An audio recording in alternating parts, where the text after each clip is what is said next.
Very good morning, students, all of you. As I said earlier, in next class we will start chapter number 2, Principle of Management. So basically, first I want to clear to all of you how many topics this chapter is going to cover. This chapter is going to cover concept of principle of management, significance of management. There are two well-known persons, Henry Fayol and F.W. Taylor. They studied so many principles and they have given their own principle. Okay, so we are going to study 14 principle which is given by Henry Fayol and 4 principles and some techniques of production on some techniques of method of doing work is given by F.W. Taylor. And also we are going to learn here nature and significance of principle of management. Now first let us come to the concept of principle of management. Principle of management are broad and general guidelines for decision making behavior.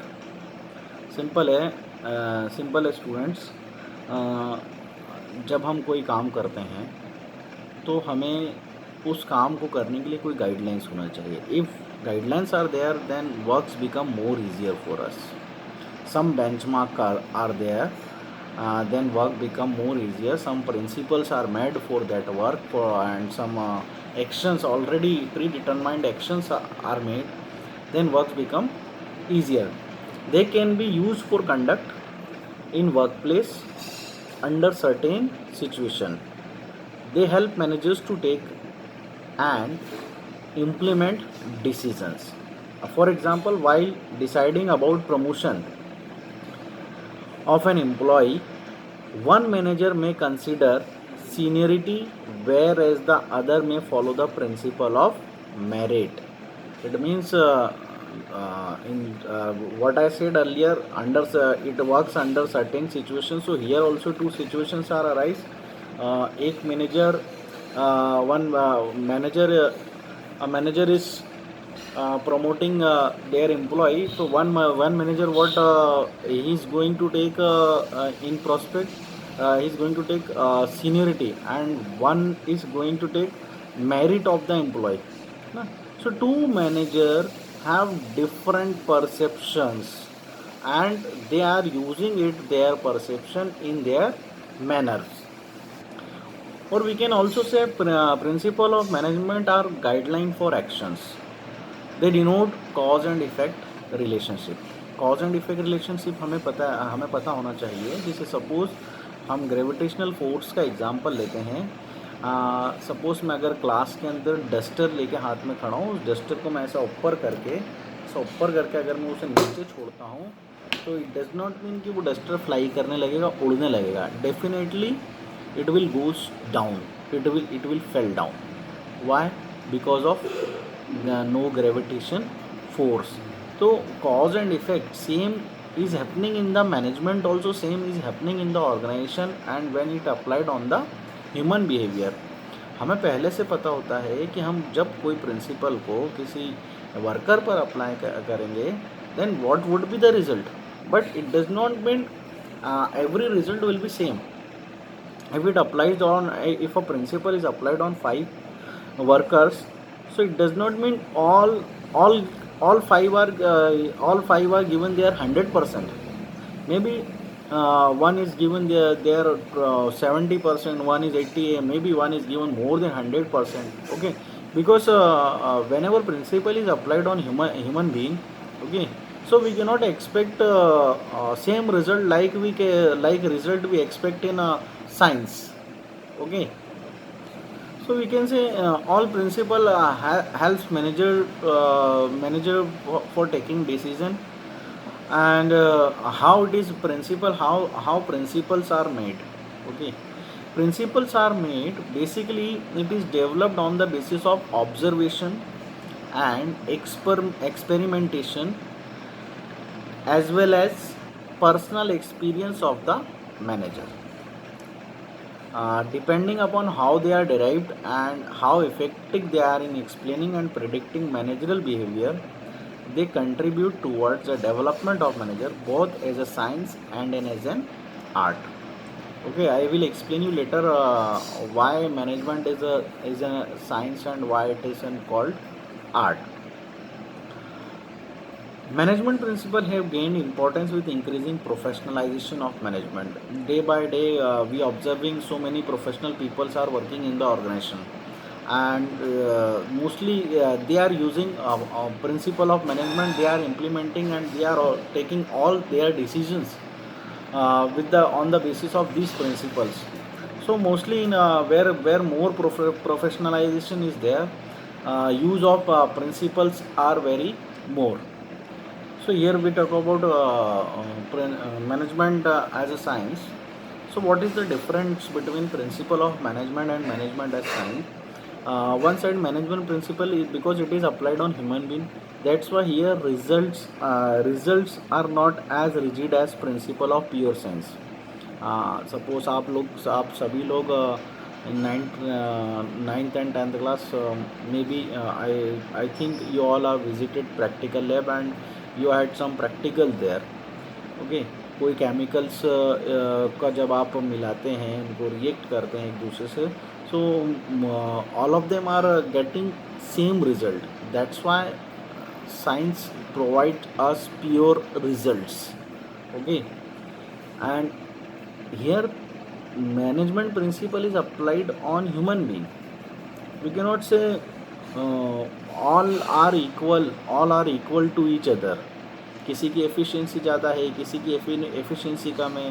Some have good effectiveness of doing work, some are not having good effectiveness of work. That's why when we talk about management principles, so they are not rigid as principle of pure science. Now with the help of explanation of principle, which is 14 principle, which is given by Henry Fayol, we can understand easily how principles are work in the organization. Henry Fayol, who is a person who was mining engineer and management theorist, and his education was, he was graduated from mining academy at Saint Antoine in 1880. uh, he had various positions held, like founded the mining company Company de Commentary, Fortune Bean Decazevilla, and became its managing director in 1888 and remained till 1980. His writings were Administration Industrial at General. It was published in English as General Industrial Management in 1949 and is widely considered a foundational work in classical management theory. His contribution for which we are talking about 14 principles, which are referred at as to as administrative in nature. The principle which he had given, it is basically applied for top level and middle level, and the principle which is given by Taylor, which is applied in the factory floor, or we can say supervisory level or operation level. Okay.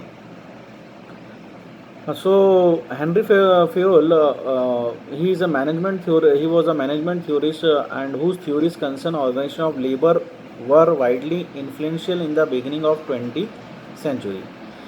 He graduated from the mining academy, and the 19-year-old engineer started at the mining campaign and the commentary, ultimately acting as its managing director from 1888 to 1918. His theories deal with organization of production in the context of a competitive enterprise that has to control its production cost. So what he works in the as manager during 1888 to 1918, he applied so many theories on the work which helps in controlling the production cost. Fayol was the first to identify four functions of management. Fuel was the person who identified first four function of the management, which I said earlier in my earlier session: planning, organizing, directing, controlling. Although his version was a bit different: plan, organizing, command, coordinate, and control. According to Fayol, activities of an industrial training undertaking could be divided into technical, commercial, financial, security, accounting, and managerial. It means what he want or what he observed in his working according to him, nobody is perfect. Like suppose I am teaching you here business studies, so I can teach my all commerce subject like accountancy, BS, economics, and many more college subject which are belongs to my stream. But uh, if someone is come to me and told and tell me, you will teach physics or chemistry, okay, so I am not able to teach because I am not proficient in physics and chemistry, okay. If I deal with these topics, physics, chemistry, so definitely my efficiency becomes low, and if efficiency becomes low, it ultimately increase the cost of production. It will take time, okay. So according to him, there should be a separate department. The separate department are there, and if departments are there, so in a specific department, the quality of people which are required. So according to quality of people's work should be assigned, and people should be assigned for those department.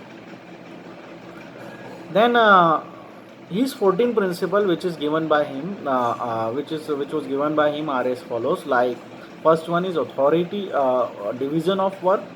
Second one is authority and responsibility. Third one is discipline. Fourth is unity of command. Fifth is unity of direction. Sixth is general interest to subordination interest. Seventh is remuneration of employees. Eighth, centralization and decentralization. Ninth, scalar chain. 10th, order. 11th, equity. 12th, stability of personnel. 13th, initiative and esprit de corps.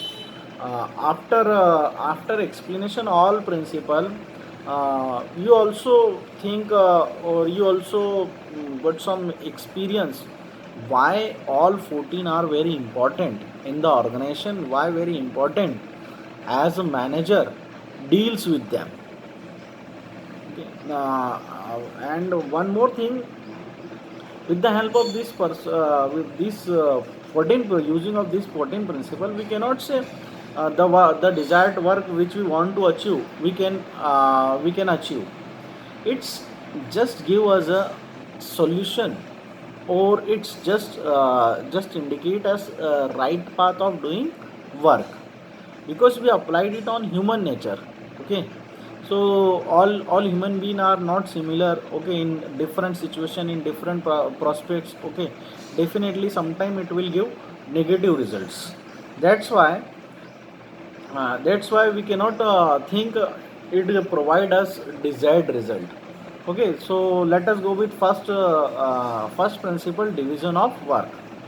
Like when I'll uh, when I'll say you how work should be divided among the workers. So in your mind, things are came like according to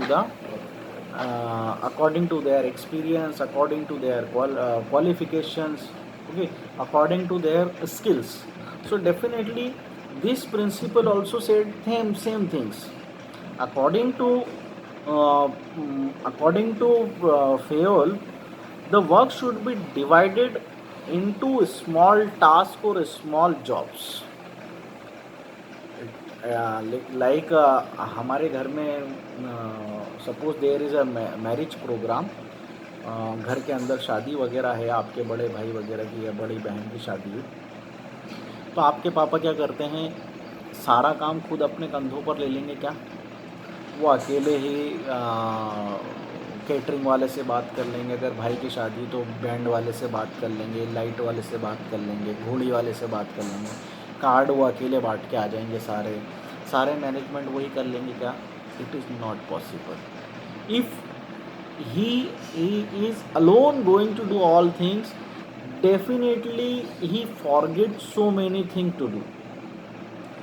So what planning he is going to do, he distribute the work. Okay, तो कुछ अब आपके पापा के भाई वगैरह हैं, कुछ काम उनको दे दिया जाएगा, कुछ काम आपके ब्रदर को दे दिया जाएगा ना, कुछ काम जैसे आपके मामा वगैरह हैं उनको दे दिया जाएगा। तो इससे क्या होगा, काम छोटे छोटे पार्ट में बढ़ जाएगा।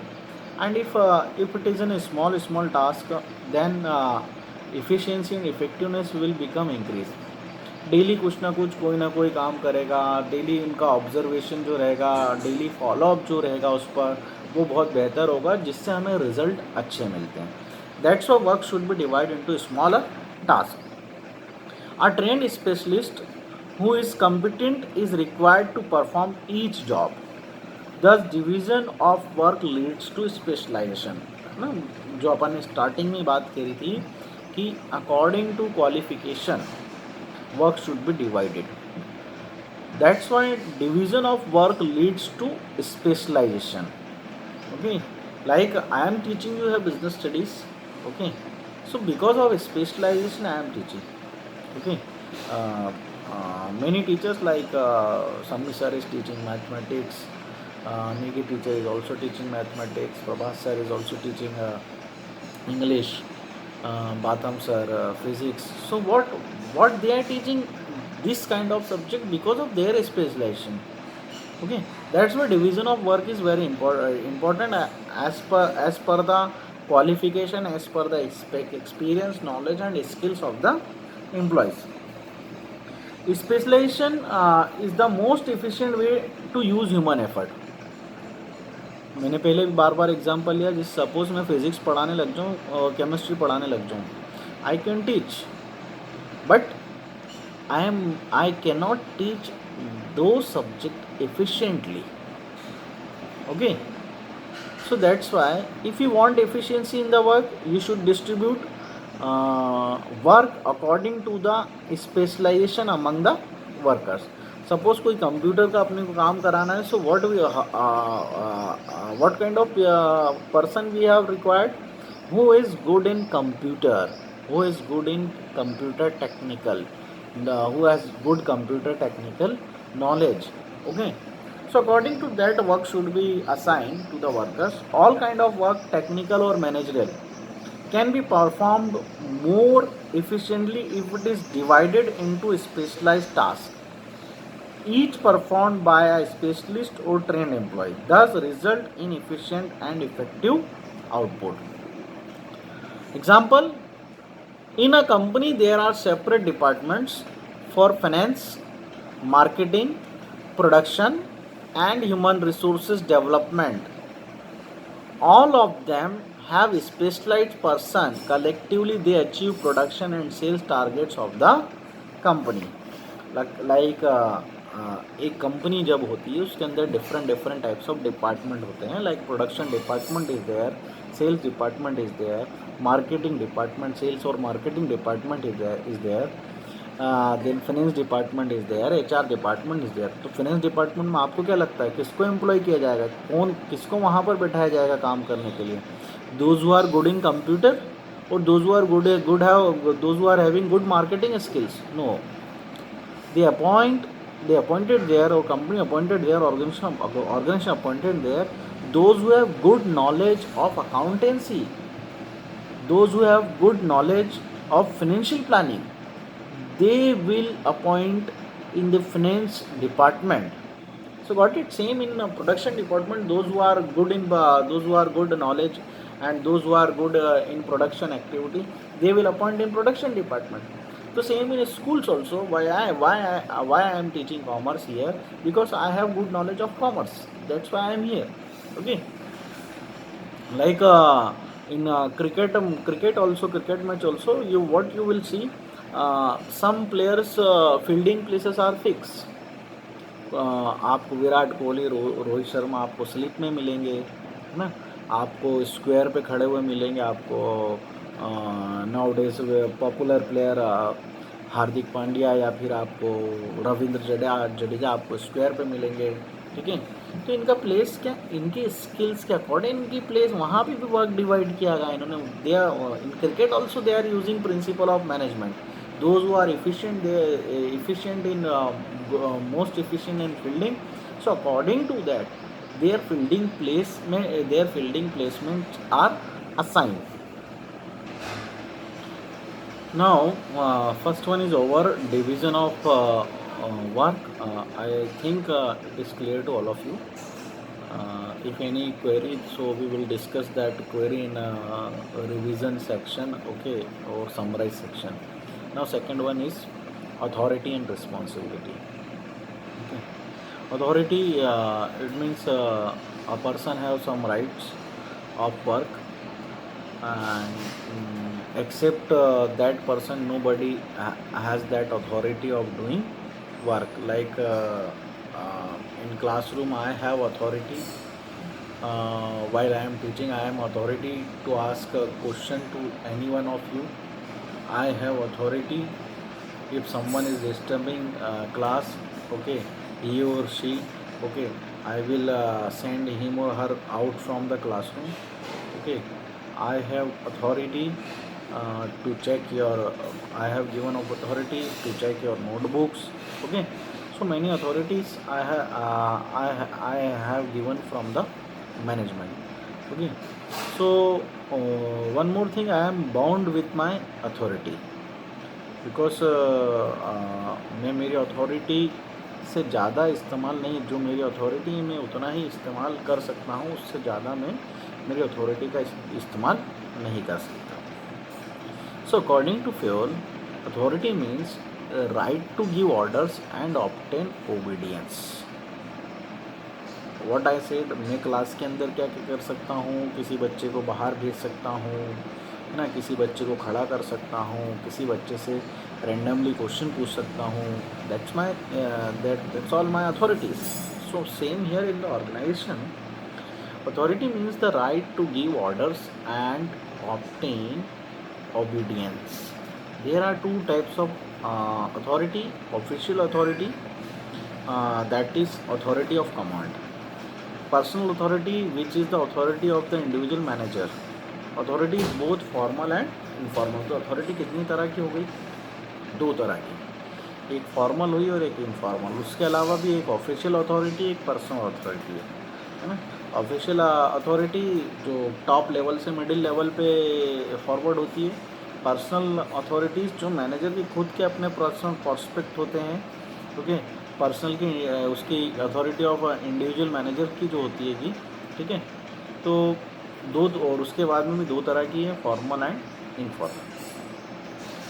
One more is here authority and responsibility. So one more is responsibility. Responsibility means obligation of a subordinate to properly perform the assigned duty. Suppose मैंने आपको क्लास का मॉनिटर बनाया. सो क्यों बनाया मैंने आपको क्लास का मॉनिटर, कि आप जब कोई टीचर क्लास में नहीं रहे, in the absence of teacher in the classroom, you will mind the class, okay. It means if there is in silence is there, if there is any shouting, then who is responsible for it? Monitor is responsible for it, okay. Because during that time what he was doing, okay. Why he is not able to maintain discipline in the classroom? Why he is not writing the names of those children, those who are shouting, or those who are whatever students are doing, okay. So student is responsible towards his teacher, okay. वो responsible है कि उसको जो काम दिया है उसे उस रिस्पॉन्सिबिलिटी को निभाना है, और उस रिस्पॉन्सिबिलिटी को फुलफ़िल करके उसे ये अपने क्लास टीचर को के प्रति जिम्मेदार बनना है, okay. So managers require authority commensurate with their responsibility. It means एक मैनेजर अथॉरिटी के साथ साथ it required commensurate with their responsibility. There should be balance between authority and responsibility. An organization should build safeguards against abuse of managerial power. At the same time, a manager should have necessary authority to carry out his responsibility. मतलब एक organisation जो है should build safeguards against abuse of managerial power. Okay, दूसरी तरफ at the same time manager should have necessary authority to carry out his responsibility. Suppose कई बार होता है कि जैसे सपोज हमें कोई काम करना हो और हमें उस काम को करने की आज़ादी ना मिले. जैसे मैं आपको मॉनिटर बना दूँ, मैं आपको बोलूँ आपको क्लास के अंदर खड़े रहना है बस. ठीक है, क्लास में खड़े रहना जब कोई टीचर ना रहे और आपको देखना है इन लोगों को कि कौन बात कर रहा है कौन नहीं कर रहा है. ठीक है ना. अब जब क्लास में टीचर इंटर होता है मोस्टली स्टूडेंट्स आर शाउटिंग. ठीक है, फिर मैंने आपसे पूछा कि वाई स्टूडेंट या टीचर ने पूछा वाई स्टूडेंट्स आर शाउटिंग. तो आप जवाब देने से रह गए, कौन कौन बात कर रहा था आप उससे रह गए. ठीक है ना. और फिर आपको टीचर ने बोला कि next time those who are shouting write their names on the board. So what you are getting here, authority. आपको क्या मिल रही है, एक काम करने के साथ साथ अथॉरिटी मिल रही है. कोई भी काम करने के लिए मैनेजर को अथॉरिटी बहुत इंपॉर्टेंट है, because lack of authority manager can not effectively और efficiently his work. Okay, so there are some examples. So I am going to explain example 1. Suppose the production manager of a company manufacturing scooters ask his foreman to achieve a target production of 500 scooters per day. मतलब manager ने क्या बोला है अपने supervisor को, manufacturing supervisor को, कि आपको एक दिन में 500 स्कूटर्स बनाना है. But he does not give him the authority to requisition tools and materials from the store department. 500 scooter बनाने का ऑर्डर तो मिल गया, लेकिन उसे किसी तरह की अथॉरिटी नहीं दी गई कि वो स्टोर डिपार्टमेंट से मटेरियल वगैरह ले सकता है, कैसे ले सकता है कैसे नहीं ले सकता, उसे ये नहीं पता. The foreman is not able to achieve the target. अब जब उसे प्रॉपरली टाइम पे मटेरियल नहीं मिल रहा है, he is not able to access tools as well as material, then how he can complete or how he can achieve the target for the company. So in this case the production manager cannot blame the foreman because he does not give him the authority to requisition tools and materials from the stores department. तो इस case में production manager foreman को blame नहीं कर सकता है, क्योंकि foreman को यदि समय पे मटेरियल मिल जाता, समय पे टूल्स मिल जाते, तो definitely he can achieve that desired result. Okay, 500 scooters per day. Okay, so that's why here what we can say, the principle of authority and responsibilities are violated. Violate हो गया वहाँ पर वो, क्योंकि आपने रिस्पॉन्सिबिलिटी तो दी है फोरमैन को, but for completing responsibility production manager should give him few authorities also. Then second example, if a sales manager requires to offer a credit period of 60 days to negotiate a deal with a buyer to fetch the company net margin 25 lakh. 60 दिन का credit period पर आपको sales manager को माल बेचना है credit period पर, कि कोई भी माल आप बेचेंगे 60 दिन में उसकी उधारी पूरी हो जाए, इस कंडीशन पर आप माल बेचिए. और इससे क्या हो, कंपनी का जो नेट मार्जिन ऑफ प्रॉफिट है वो ₹25 लाख हो जाए. सो ये should not given power to offer a credit period of 100 days because it is not required. उसने कितने दिन का पावर दिया, उसे 60 दिन की क्रेडिट का दिया, 100 days का नहीं दिया, because it is not required. If authority is granted is more than responsibility, it may lead to misuse of authority. अगर वो 100 दिन का उन्हें टाइम पीरियड क्रेडिट पीरियड दे देते तो अथॉरिटी ज़्यादा मिल जाती, 60 की बजाय कितने दिन हो जाती, 100 दिन, है ना. And if authority is increases तो definitely it will be misuse. जो काम 60 दिन में होने वाला होता है वो काम कितने दिन में होता? 100 डेज में होता. So it may lead to misuse of authority, and organization should build safeguards against abuse of managerial power. Manager power को के भी सेफगार्ड बनाना चाहिए ताकि वो अपने पावर का गलत इस्तेमाल ना करें. This is the principle of authority and responsibility. Now third principle which is given by Henry Fayol is discipline. By discipline term, you all are aware there are some rules and regulation which is like in a school which is made for you, which is made for teachers, which are made for teacher. Same in the organization there are some rules and regulation which has to be followed or which are made for the employees or for the behavior of employees. So discipline is the obedience to our organizational rules and employment agreement which are necessary for the working of the organization. According to Fayol, discipline requires good superiors at all levels and fair agreements and judicious application of penalties. मतलब fair treatment हो, सारे fair agreements हो, और in case if any judicial penalties are required, okay, तो वो judicial application of penalties भी apply हो. For example, suppose management and labor union have entered into an agreement whereby workers have agreed to work overtime without any additional payment to revive the company out of loss. In return, the management has promised to increase wages when this mission is accomplished.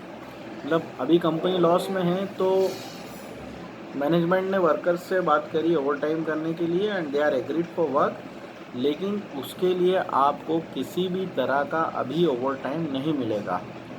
Employees are not getting overtime here, but when this mission is complete company will increase their wages. Here discipline would mean that workers and management honor their commitments without any prejudice towards one another. मतलब दोनों एक दूसरे के प्रति committed होना चाहिए. That is also called discipline. अगर एक तरफ कंपनी ने बोला है in case when company is facing losses, in that situation company what company is think from the employees overtime without additional wage. ठीक है, वर्कर ने अपना कमिटमेंट करा ऑर्गेनाइजेशन के प्रति, ऑर्गेनाइजेशन की जब लॉस है, और उस दौरान ऑर्गेनाइजेशन ने क्या कहा कि हम जब ये हमारा मिशन कंप्लीट हो जाएगा, हम लॉस वगैरह जो हमारा भी सफ़र कर रहे हैं, जब हम उससे निजात पालेंगे तब हम आपकी वेजेस भी इंक्रीज़ करेंगे. So that is the things हम जिसे बोलते हैं normally what we are saying कि ताली एक हाथ से नहीं बजती, दोनों हाथ से बजती है. So that is much required as discipline. Now fourth one is unity of command. Unity of command basically suppose same time if you are getting order, if you are getting order from two people, like suppose two people, your mother and father both are giving you order to bring this thing at a time. So whom order you are going to follow? If you are following first following your father order, maybe your mother आपकी mummy आपसे गुस्सा हो जाए या आपकी mummy आपको बोले अच्छा बच्चे पाला तो मुझसे ही पढ़ना है, तेरा खाना ना खाने के लिए नाश्ता तो मुझे ही बना के देना. Then you become confuse. नहीं, अपन पापा का ऑर्डर पहले नहीं करते, पहले मम्मी का करते हैं फॉलो. मम्मी ने जो बोला है, जैसे अपन मम्मी का काम करने का है, पापा ने बोला बेटा पॉकेट मनी तो मुझसे ही मिलना है तुझे, है ना. तो most of the time such kind of situation arises in front of employee also if they are commanded by two or more than two peoples. As student अगर आपको कोई दो टीचर एक ही समय में आपको दो काम बोल दें, ठीक है, कि जाओ आप सपोज आपको कोई ABCD टीचर पढ़ा रहे हैं, ठीक है, और कोई टीचर क्लास में इंटर होते हैं, वो दोनों आपस में कुछ बात कर रहे हैं, उसके बाद में एक ही बच्चे को दो टीचर ने उसी दौरान बोला कि आप ये काम करके आ जाओ, दूसरे ने बोला नहीं आप ये करके आ जाओ, ठीक है। अब बच्चा कंफ्यूज है कि टीचर ए का काम करने गया तो टीचर बी नाराज़, बी का काम करने गया तो टीचर ए नाराज़, तो आखिर वो करे क्या? That's the big issue. Okay, if more than one people is commanding their subordinates, और जब ऐसा होता है so there is a dual subordination should be avoid, there must be dual subordination should be avoided, and there should be one and only one boss for every individual employee. ये जो confusion होता है ना कि दो लोग command कर रहे हैं, for the to eliminate such kind of confusions, there should be only one and only one boss for an individual, every individual employee. Suppose I am going to take again example here. Suppose a salesperson is asked to clinch a deal with a buyer and is allowed to give 10% discount by the marketing manager, but finance department tells not offer more than 5%. Sales manager क्या बोलता है? आप 10% discount दीजिए, ठीक है, goods को sold करते वक्त आप 10% डिस्काउंट दें। और फाइनेंस डिपार्टमेंट जो पैसों का हिसाब किताब देखता है ऑर्गेनाइजेशन में, what they are saying, you can not give more than 5% discount to the customers. Now there is no unity of command. There is no unity of command. One is saying 10%, one is saying 5%, not more than 5%. Then command is not unit. Now that salesperson became confused कि अब मैं किसका काम करूँ। अगर मैं 10% में बेच देता हूँ तो फाइनेंस वाला मेरे को चिल्लाएगा, ठीक है, और मैं 5% को फॉलो करता हूँ तो मेरा सेल्स क्या होगा? कम होगा, तो मुझे सेल्स मैनेजर मेरा चिल्लाएगा। तो कंफ्यूज हो गया ना अपनी जगह पर। So that's why there should be one and only one boss for an every individual employee. So this can be avoided if there is coordination between various department. ये जो डुअल सबऑर्डिनेशंस का जो प्रॉब्लम हो रहा है, ये कैसे सॉल्व हो सकता है? When there is a good coordination between department. सारे डिपार्टमेंट एक दूसरे से वेल कोऑर्डिनेट हो, they convey things properly to the different departments. So every department must know about the strategies and planning about different departments. So according to that, departments can their decisions. So some positive effects of this unity of command. The principle of unity of command helps to prevent confusions regarding task to be done. जब confusion हो रहा है ना कि मुझे किसका काम पहले करना है, if one boss is there, only boss is there, तो आपको कोई कन्फ्यूजन नहीं, आपको मालूम मेरे बॉस ने जो ऑर्डर दिया it will be done by. Then consequences of violations, if an employee gets order from two or more superiors at the same time, the principle of unity of command is violated. Fayol felt that is this principle is violated, authority is undermined, order is disturbed, discipline is jeopardy, and stability is threatened. Stability is threatened means जब बार बार व्यक्ति confuse होगा, उसे दो लोग से order मिलेंगे तो definitely वो दो लोगों से रोज़ डांट खाएगा, क्योंकि किसी का काम एक दिन पहले करेगा, किसी का बाद में करेगा, एक नाराज़ हो जाएगा उससे, तो डांट खाना है तो क्या करेगा वो? He will leave the organisation. वो स्टेबल नहीं रहेगा, क्योंकि उसे मालूम है मेरे को तो दो लोग से ऑर्डर मिलता है, मैं किसकी सुनूँ? अब जब दोनों से रोज़ डांट खाना ही है तो इससे अच्छा तो मैं ऑर्गेनाइजेशन छोड़ दूँ। Okay, so today we discussed about 4 principles which is given by Henry Fayol. In next session we'll discuss rest of the principles. Okay, so thank you so much, have a nice day.